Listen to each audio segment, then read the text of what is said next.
요즘 날씨가 많이 추워져서 기침 많이 하시잖아요. 그래서 그런지 최근에 요실금에 대한 문의가 상당히 많아졌거든요. 그래서 오늘은 요실금에 대한 내용과 함께 다소 생소할 수 있지만 골반 장기 탈출증이라는 질환에 대해서 이야기를 나눠보도록 하겠습니다. 요실금, 많은 분들이 잘 알고 있는 병이죠. 따로 설명이 필요하지 않을 정도로 유명한 요실금. 자신의 의지와 상관없이 소변이 새는 거를 요실금이라고 이야기를 하는데요. 요실금 증상이 심하면 사회생활을 하는데 상당히 불편감이 있기도 하고, 또 최근에는 30, 40대에도 요실금 증상이 발생하기도 하는데 누구한테 말하기 부끄러워서 그냥 혼자만 참고 지내시는 분들도 많습니다. 이러한 요실금에도 종류가 있다는 사실 알고 계셨나요? 요실금이 생기는 원인이 상당히 다양한데 이 원인에 따라서 분류된 요실금에 대해서 설명을 드려볼게요. 가장 먼저 한 10명 중에 7, 8분 정도가 가지고 있다는 복압성 요실금입니다. 기침이나 재채기를 하는 상황 또는 무거운 물건을 들거나 심하게 웃을 때처럼 복압이 올라갈 때 소변이 새는 것을 바로 복압성 요실금이라고 이야기를 하는데요. 보통은 임신 중에 그리고 출산 후에 요도 괄약근이 약해지면서 발생을 할 수가 있겠고, 나이가 들면서 근력이 더 약해지다 보니까 그 증상이 더 심해지는 경향이 있습니다. 다음으로 절방 요실금은 소변이 마렵기 시작하면 소변을 참지 못하는 절방요 증상과 함께 소변이 새는 그런 요실금입니다. 보통 고령 여성에서 많이 나타나는데요. 특별한 원인 없이도 나타나기는 하지만 방광벽이 탄력을 잃으면서 나타나기도 하고 만성 방광염이 원인이 되어서 나타나기도 합니다.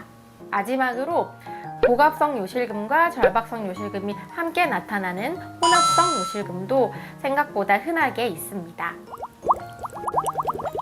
그렇다면 내가 진짜 요실금이 맞는지 확인을 해볼 수 있는 자가진단법이 있는데요.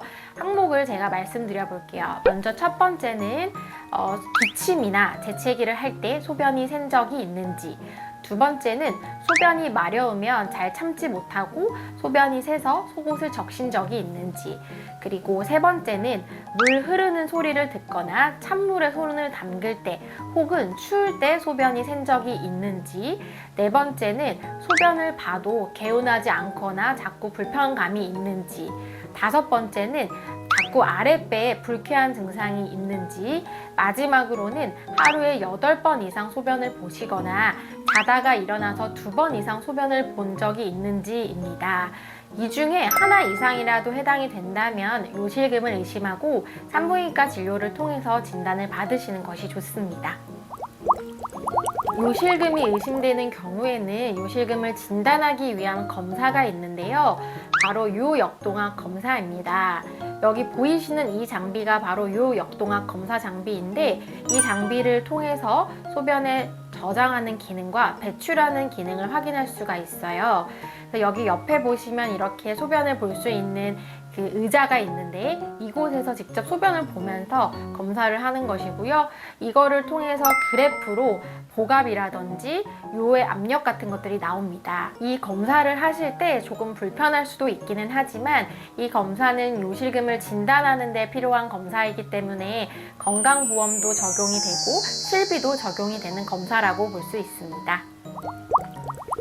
모든 치료가 그렇지만 증상이 심하지 않다고 하면 가장 먼저 생활 습관을 개선하는 치료를 시작을 합니다. 그래서 물리치료라든지 아니면 방광 훈련 같은 것들을 하면서 내과적 치료를 먼저 시도를 하게 되고요. 여기에 반응이 없으면 그 다음으로 생각하는 게 수술적 치료입니다. 복압성 요실금 같은 경우에는 요실금 증상이 너무 심해서 일상생활에 지장이 있거나 내과적 치료에 반응이 없으면 수술의 적응증이라고 볼 수가 있겠는데요. 수술 방법은 TOT라고 해서 의료용 테이프를 요도 아래쪽으로 걸어주는 시술을 하게 됩니다. 수술 시간은 30분 정도로 길지 않은데 수술 준비 시간과 끝나는 시간을 모두 합치면 대략적으로 2~3시간 정도 걸린다고 생각하시면 될 것 같아요. 수술은 수면 마취로 진행을 하기 때문에 아프지 않으시고, 수술 이후에 이물감 같은 것들을 걱정을 하시지만 수술 이후에 이물감은 거의 없습니다. 하지만 이 테이프를 넣는 게 골반 근육을 지나서 가기 때문에 약간의 뻐근한 증상이 며칠 정도 있으실 수가 있겠고, 이거는 약물을 통해서 호전이 될 수 있기 때문에 크게 걱정은 안 하셔도 될 것 같아요. 그리고 절방 요실금 같은 경우는 수술적 치료가 아니라 약물 치료를 통해서 호전이 될 수가 있는데, 이 약물 요법과 함께 배뇨 시간을 30분씩 점차 늘려나가는 방광 훈련을 함께 하기도 합니다. 실비에 대한 부분 상당히 궁금하신 분들이 많으실 텐데요. 앞서 말씀드렸던 요역동학 검사 같은 경우는 대부분 실비가 된다고 보시면 될 것 같습니다. 하지만 요실금 수술 같은 경우는 본인이 가지고 있는 보험 상품에 따라서 실비가 되기도 하고 안 되기도 하거든요. 과거에는 대부분 요실금 수술이 실비가 됐었는데요. 사실 이렇게 하면 안 되지만 요실금 수술과 함께 부인과적인 여성 성형을 같이 수술을 하고 이 비용을 모두 실비로 받았던 적들이 있었어요. 그래서 요실금 수술에 대한 실비가 상당히 엄격해졌고, 그래서 최근에는 정말 요실금 수술만 하는데도 불구하고 실비를 주지 않는 경우가 많습니다. 하지만 요실금 수술 같은 경우는 미용 목적의 수술이 아니라 불편함을 개선하는 어떤 질병을 치료하는 수술이기 때문에 건강보험이 적용이 되고요. 그러면 본인이 부담하는 비용은 대략 40만 원에서 50만 원 정도 사이라고 생각하시면 될 것 같아요. 실비가 되고 안 되고도 물론 중요하지만 요실금 때문에 불편감이 있으시다고 하면은 반드시 병원에 내원하셔서 진단을 하시고 수술을 해서 불편감을 개선하시는 것이 더 우선이라고 생각합니다. 골반 장기 탈출증, 처음 들어보시는 분들도 있으실 것 같은데요. 생리를 할 때 마치 밑이 빠질 것 같은 느낌을 한 번쯤 경험해 보신 분들이 있으실 텐데요. 골반 장기 탈출증은 이러한 느낌이 지속적으로 평소에 된다고 할 때 의심을 해볼 수가 있습니다.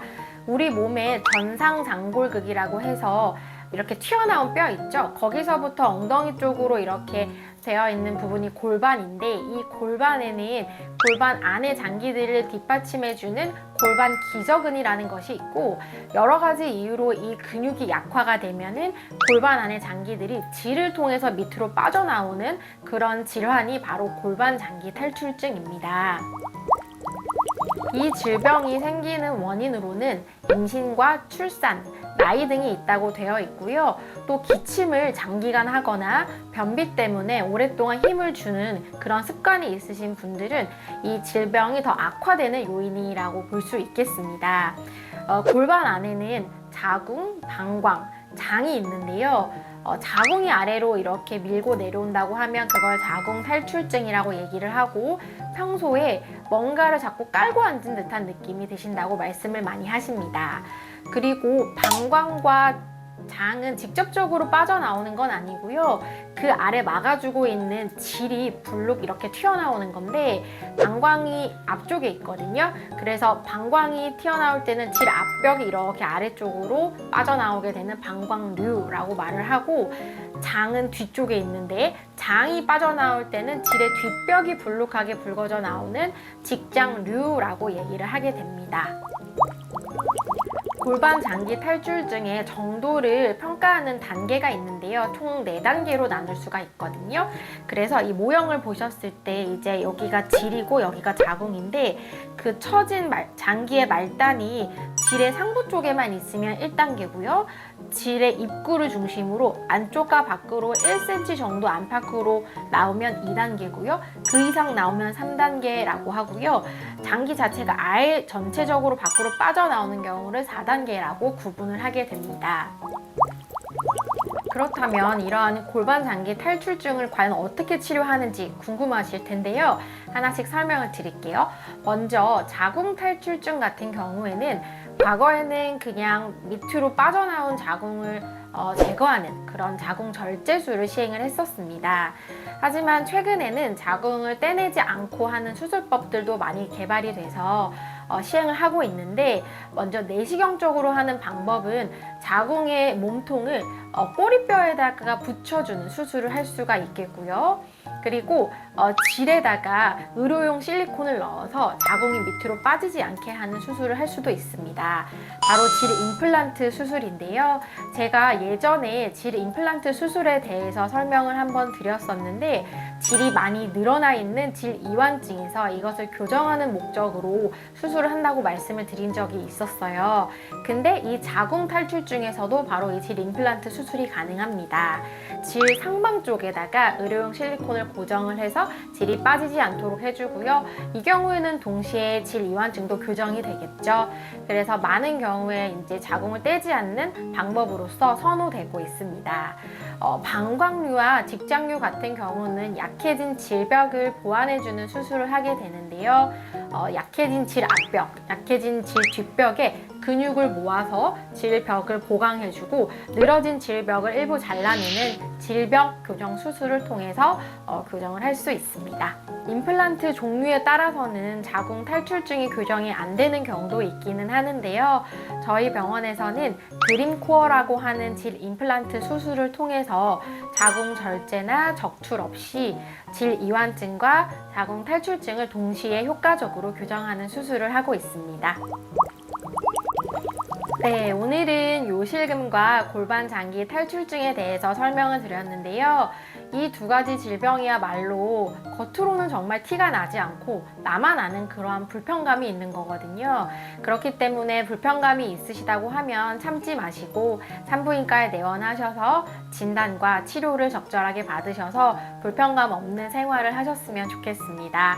오늘 이 영상이 도움이 되셨기를 바라며 도움이 되셨다면 댓글, 구독, 좋아요, 알림 설정 부탁드리고요. 오늘도 행복한 하루 보내시길 바랍니다. 감사합니다.